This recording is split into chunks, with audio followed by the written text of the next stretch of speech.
Hello, everybody, and welcome back to Arsenal Pass. I'm here with Peter Budensiek to talk about the Kano deck that we brought to U.S. Nationals. A traditional Kano combo deck, but with a little spice there in the sideboard for some of the bad matchups.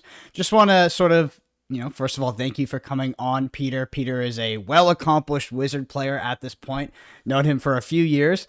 Peter, I gotta say, I think you're a great Flesh and Blood player, but sometimes you maybe don't bring the best decks, or you do bring the best decks, and it just doesn't go the way. So Peter made a tweet back at U.S. Nationals. He was like a little bit disappointed with the performance, but I was like, and we of course just meme on the Kano deck, but nevertheless, I do think the Kano was probably one of the most well-positioned decks in that meta. There were some variables that were unaccounted for, such as there's a little team in Flesh and Blood called the Wolfpack. It consists of about 3,000 players, and they decided to all bring Briar with high AB. But it was, other than that, genuinely, Kano was very well positioned, and Briar has now hit Living Legend as well, which is only good news for this deck moving forward.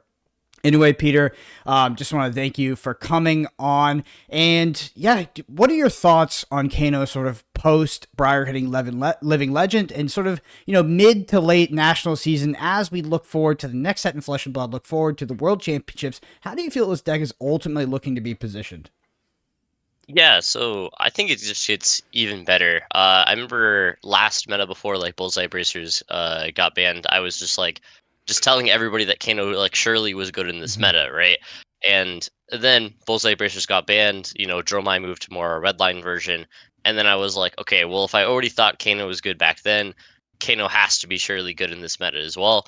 And I think it really showed. Like it won Poland nationals, it won Philippines nationals. I got second in Australia, and it had another top 8 in there as well as another nationals, right? So I think the numbers are there. The one of numbers are there in these top 8s in these winning nationals and everything like that. I just think it's very well positioned for right now currently, and it just has to get better post Briar, but we'll have to see what Bright Lights gives us as well. Mm-hmm. Yeah, for sure.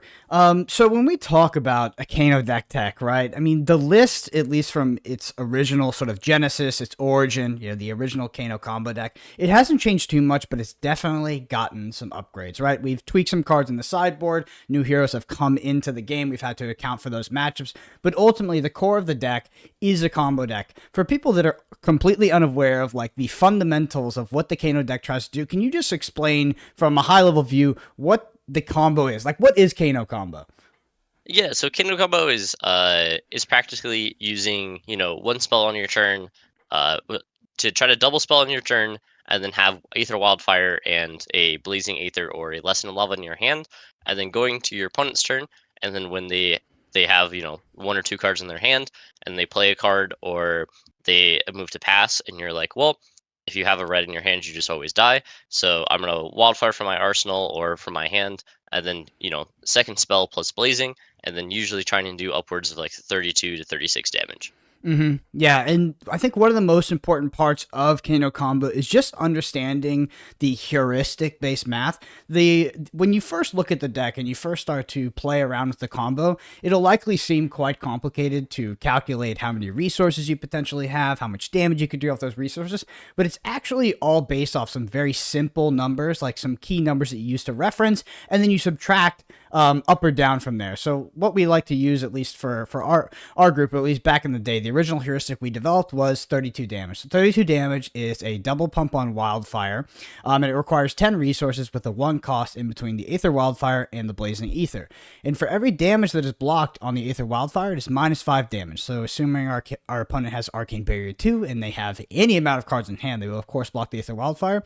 You simply just do the subtraction from there, and you use that as sort of this like I don't know, this point at which you go up or down based off your math. And for the as we go past the Aether Wildfire, if you look at the second card on the combo, you add an additional pump to that. It's now 2 damage, etc. So when we look at the, I talked about the 1 cost. Usually the 1 cost is, when you're doing that 32 math, it does 1 damage. So if your 1 cost happens to be a Majestic card or I think a super rare card that used to be like Lesson in Lava. That is not 1 damage. That is 3 damage. Now you add +4 because that 2 differential is +2 each, and +2 is 4. And you're doing, it sounds complicated at first, but genuinely it is very, very easy math that can be done in seconds. And we've actually proved this with a community-based game that we played called Kano, which is a poker version of Kano, in which we gamble sort of how much damage we could do. And the rule is actually, as you go around the table, you have 5 seconds to do it. So you can do this math extremely fast, and once you get used to it, it's super, super easy. I know, Peter, you did some, definitely went above and beyond with this deck, and you wrote out all of the math for all of the Kano lines on a spreadsheet. Do you have any other tips in regards to doing the Kano math or how to figure out the combo that I didn't explain sort of right there? Yeah, the biggest thing that I always think about with the combo is if you need to always try to bet that you're going to hit a red off the top with Mm-hmm. your ragamuffins, although like relatively like you should hit a blue like statistically, but always think about that first, and then think, okay, so if I can just do this on a base level of like that many resources hitting a red off the top with ragamuffins, right? So I can only come in with like wildfire for 4 or 5, and then not even pump anything else with node and just do that. Does that kill my opponent, right? If they have, 1 resource floating, 0 cards in their hand, and they AB won the Aether Wildfire, you just do the quick, simple math of like, okay, so this is dealing 4, this would do 5, and then, add it to the other one.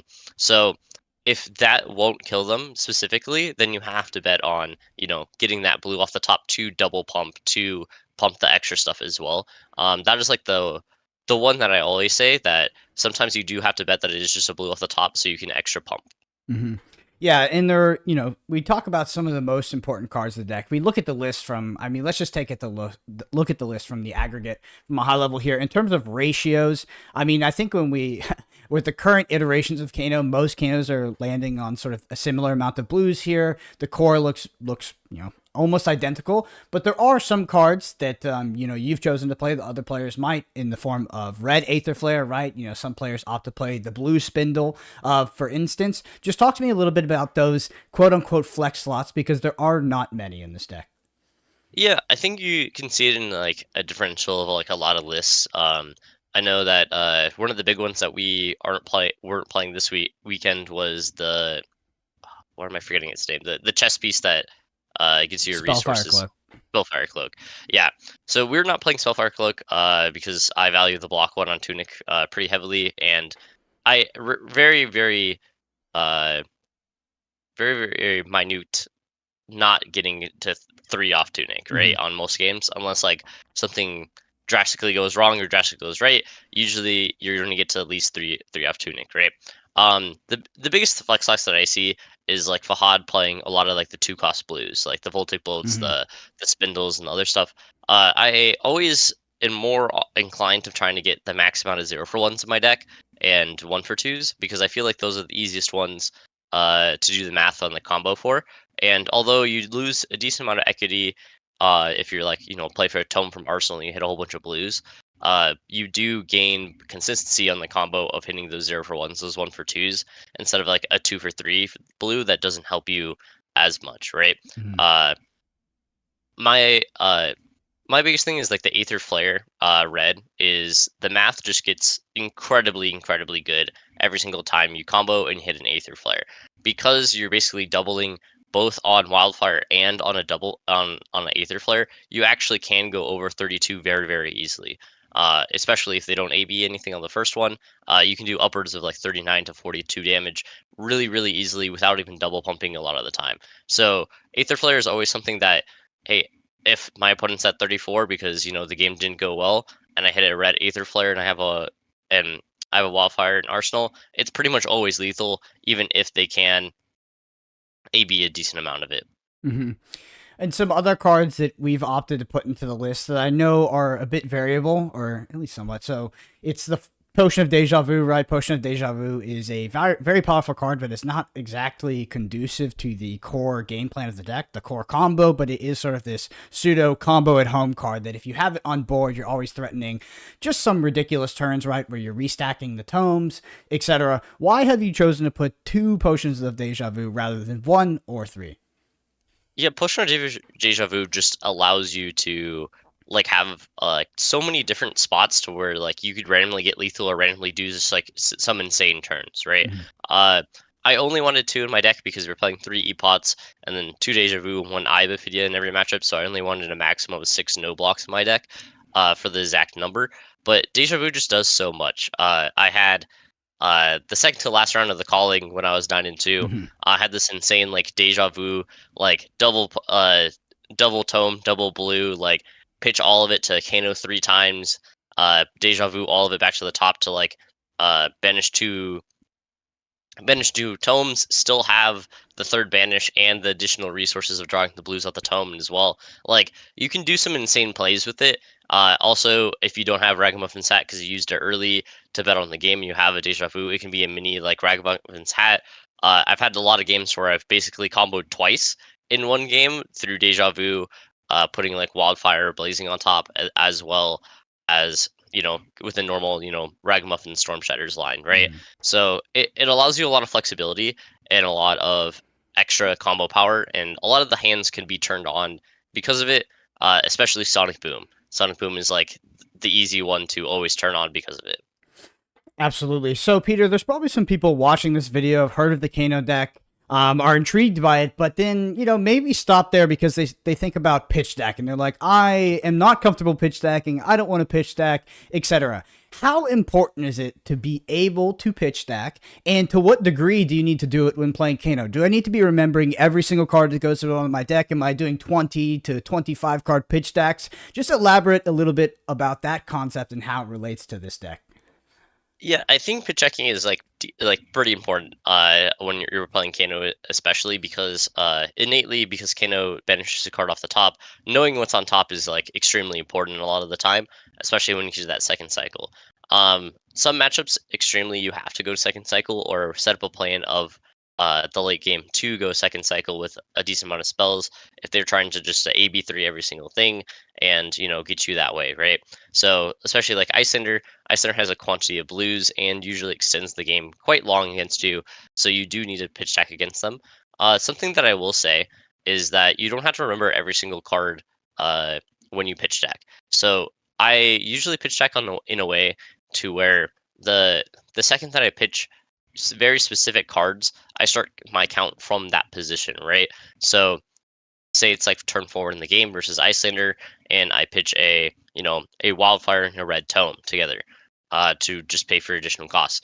That's the second that I would start counting where those are in my deck, and then every card after that. So if Wildfire is the top card, and then it's Wildfire Red Tome, then I just have to count every single other card coming down after those. So you could just count like, hey, I got Red Tone and Aether Flare. It's going to be 2, and then every other card after that is just going to be adding 1. So most of the time it's only like 20, like 24, 25 cards, but it's very easy just to be like, okay, well my thing's at 2, and then you just every single time you pitch is just adding 1 number instead of having to remember specific names of cards every single time. Yeah, I actually think that pitch stacking in Kano is overrated. And it's funny for Yeah. me to say that because I think that, from Arsenal Pass, we've been big proponents of pitch stacking, doing somewhat, complicated pitch stacks because it feels good. But ultimately, I think you can be one of the best Kano players in the world and relatively not pitch stack. And what I mean by that is not to always just agnostically put your cards at the bottom of the deck and never consider the resources throughout your game. But you can do very simple pitch stacks and you can do very simple versions of it, right? Like when you pitch a card, you can have a sort of key card that you remember, right? Say it's my Potion of Deja Vu. When I see that my next Potion of Deja Vu, I know I'm at my stack and I know I'm 3 cards away from Wildfire or something like that. Or you can also just pitch cards relatively close together. It's like I know I pitched a Tome of Fendal. Well, I pitched 2 blows under it. So if I ever hit the tome, I'm going to hit the 2 blues. I'm just setting myself up for success if I ever hit it off the top. Same thing goes for things like Wildfire. Maybe I pitch 4 blues and I have Wildfire under that, and I put another Wildfire or Blazing. Just conscious pitching, not really pitch stacking, but conscious pitching. And you generally only have to go to the second cycle pitch stack in your most grindy matchups. It's actually more the exception rather than the example in your games of Kano. Kano is actually more of just sort of a fast combo deck than it is sort of this end game, complicated pitch stack combo deck. And the only times you really have to get super technical with the pitch stacking is if you were playing, a version of the game, whether it's, I don't think it exists in current Classic Constructed, but maybe, older forms of Blitz where people were playing Oasis or Spite, Steadfast against you, and you had to stack things like Aether Wildfire Blazing, which requires, multiple energy potions, etc. So other than that, pitch stacking, actually kind of overrated in Kano and not necessary to actually, playing the deck and playing it at a high level. All right, Peter, I want to talk about some of the matchups for Kano, at least in the current meta. Obviously, this is subject to change to an extent with Bright Lights, but, historically, if you look at the releases of Flesh and Blood, the metas, it's actually usually not that relevant unless they put in some heroes that are just, crazy for Kano to play against, because the core game plan just doesn't really change, right? You're doing the same thing every single time, and you play your own game as Kano. So let's start it off with, I don't know, I'll take the deck that Hayden brought to Nationals. Dromai, how do you feel that? Because that matchup can be a little tough, right? They have very pesky cards like Thamai. How does that matchup tend to go for Kano? And what cards are you utilizing in your sideboard to try to be successful in that matchup? Yeah, so Dromai was probably the most unwinnable matchup that Kano had for a very long time, but it changed very drastically going into this meta. They used to play like these very hard control, like big dragon version of Dromai, that had like triple Oasis, had like naturally AB2 to AB3, plus like a whole bunch of blues, and basically you can't really interact with their dragons unless very specific cards, like Aether Dart, Dampen, and then Nourishing Emptiness, right? Those were the three cards that I chose to bring, that we chose to bring for this tournament as well. Two red Aether Darts, one Dampen, and one Nourishing. Those let you directly impact some of the key cards that they're bringing in now. A lot of them are more redline version, so the only cards that you really have to watch out for is, maybe they're playing a Themai, which like, if they play Themai against you, if you have the Dampen on the stack, like it's probably the best case for you. I did play a Dromai in Nationals that played Themai against me, and then went to attack, and then with the attack on the stack, I Kano'd and saw a red Aether Dart and had to unfortunately give up my Metacarpus nodes to not lose my Storm Shatters at that point. But that's a trade that you have to make a lot of the time, right? A lot of time you're trying to interact with Themai, which the only way you can kill Themai is those specific 4 cards in our deck. But you can search it out with Lesson of Lava to kill it on the same turn. Dromai is a lot better than it used to be because they're just playing a more redline, like kind of the Mara Ferris list, just trying to Empress like Dromai everybody. Because of that, that matchup is extremely more easy and very winnable because without a lot of blue pitches, they do just die to the combo very efficiently. Although they do have threats that we can't really interact with unless specific cards, but I'd rather be on the Kano side currently. I know it actually seems kind of counterintuitive to say, but the sentiment that I got from talking or from Dromai's coming up to me at US Nationals was that Dromai's, in general, don't actually want to see the Kano. They want to avoid it. Mara Ferris was like, you guys are on Kano. Did not want to face the Kano, just specifically because of how a lot of the Dromai decks are constructed. And also, if they don't find some of the key pesky dragons, you really tax their sort of blue economy with your combo, and you can kill them from quite high life totals. All right, speaking of quote-unquote unwinnable matchups, or the most winnable matchups, let's talk about Iyslander. The Iyslander matchup is... It's quite the dichotomy when it comes to Kano. Iyslander is a matchup that a lot of Kanos or a lot of people that play the deck will say it's unlosable, and that can be the case on Talishar. But then you also hear, the other side of it where the Icelanders believe it is absolutely unlosable. They win every time, and some Kano players think it is unwinnable. So very polarizing at that. Can you talk to me a little bit about how that matchup tends to go and what cards you've specifically teched in your deck to beat it back at US Nationals? Yeah, I'm sorry. I'm a little more even on the matchup. I do believe that Iyslander is favored in the matchup, and Kano's really the dog. Kano has to make a lot of specific iterations to really win that game, right? So consciously going into this, I was playing 3 Wounded Bull and 3 Fiendl's Fighting Spirits to try to basically bull-ender the bull-ender, right? To bull-ano as I like to call it, bull-ender Kano. Yeah. But Uncle you Blano, as we used to call it. Uncle Bueno. But trying to be able to do that is like very good because the whole thing with Ice Center is if they're just playing like basically quad blue, we'll never do anything unless you just like try to set up and pass against you. It's something that a lot of the Ice Centers do in that matchup because of the quantity of blues and because both you and the Ice Center can play on multiple turns, they respect you a lot more. The ice centers that understand how Kano works and have played also has played Kano are the toughest matchups for the deck. Basically, uh, the Kano versus ice center pretty much always goes a second cycle unless there is a huge mistake on one of the player's sides. But Wounded Bull and Fiendles allow you to get there. Because I was playing those attacks, I want to chip down your opponent the max you can. So if you can use Woundable and Fiendles to get 2 cards of their hand, say they're both 3 blocks, basically you will do 9 damage to your opponent and gain 3 life, as well as turning off your opponent's Woundables and Fiendles by just naturally being lower than them in life total. Another thing that can happen is that because you're playing Woundable and Fiendles, if you played like 3 or 4 of them, so there's not a lot of misses left in your deck, and you play Woundable and they block 2 cards and then they come in with their own Woundable. Sometimes you can just first cycle them and just Kano combo them very very easily, even in like out of nowhere, because you don't actually have to do the initial combo versus Iyslander. You do just have to have Wildfire plus another spell and get there. Because they have taken so much damage and start so much lower than every other character, it is quite good. Mm-hmm.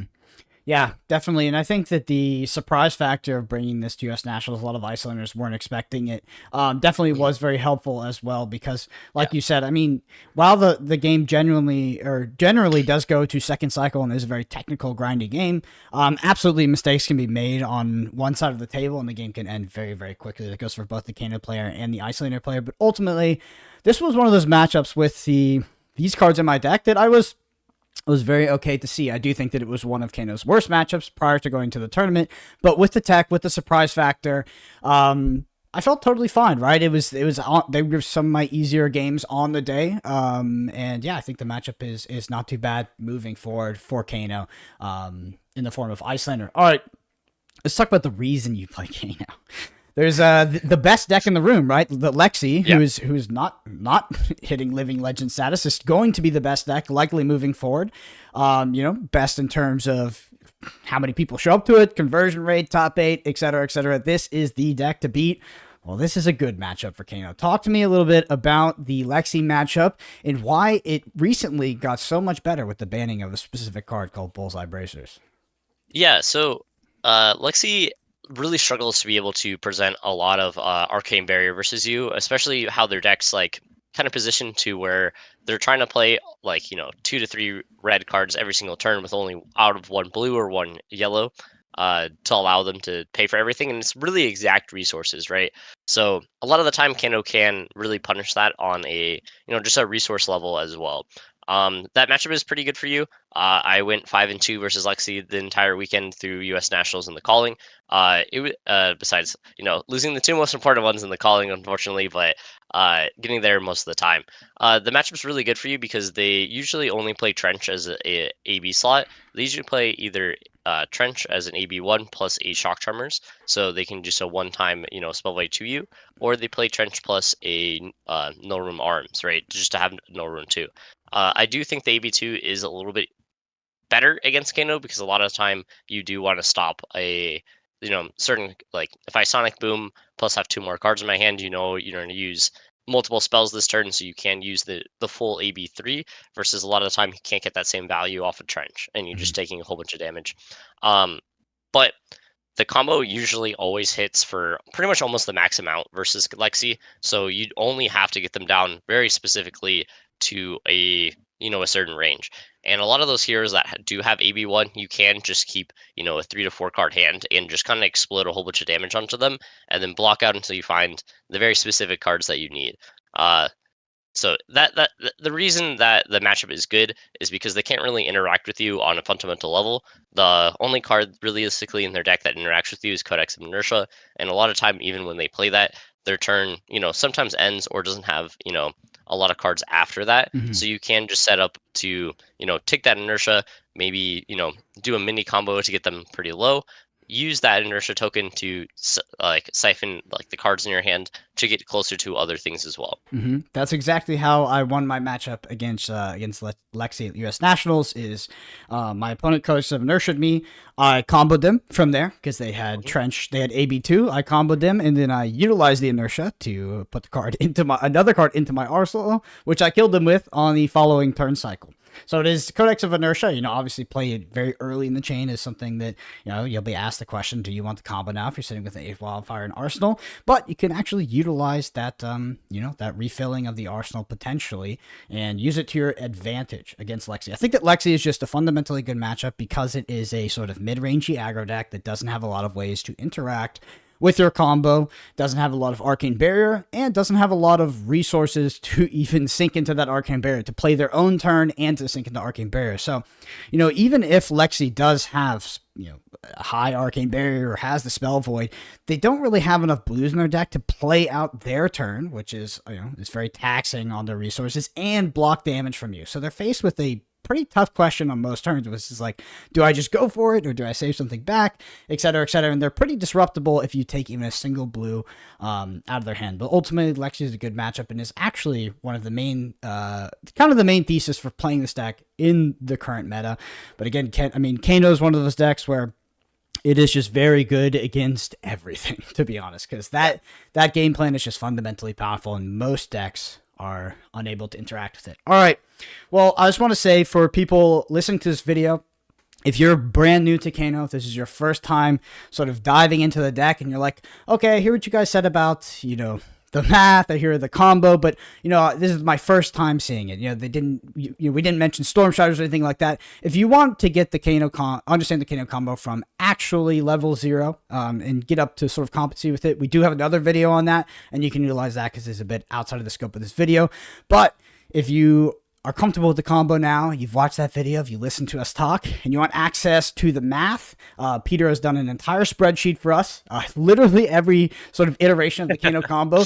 Very helpful if you're trying to get used to it, which will be on the Arsenal Pass Patreon, so you can check that out, as well as written us a very detailed sideboard guide and tips and trick guide on specific matchups that you might face as Kano, how to beat them, cards to bring in, etc. One last question I want to ask to you, Peter, is that now, post-U.S. Nationals, moving forward, is there any cards that you would change in the deck? I actually would not change a single card that I brought in my, U.S. National deck of Kano, or the Calling deck that I brought. I think the deck is pretty much what you wanted to make it as, the very specific tech cards. And I value the consistency and the tax versus Iyslander. Even if it is known that matchup plays very differently for the Iyslander that a lot of people haven't, played against. And I think even at a high level, I think that's going to be the way that you should play that matchup going forward. Mm-hmm. Awesome. Well, Peter, I want to thank you for coming on and doing this deck. It was a joy to play U.S. Nationals with you. I'm a big fan of yours. I'm a big fan of all the Kano truthers out there, really pushing this deck into the mainstream. Y'all got to be careful. You're going to get it banned. Fuck.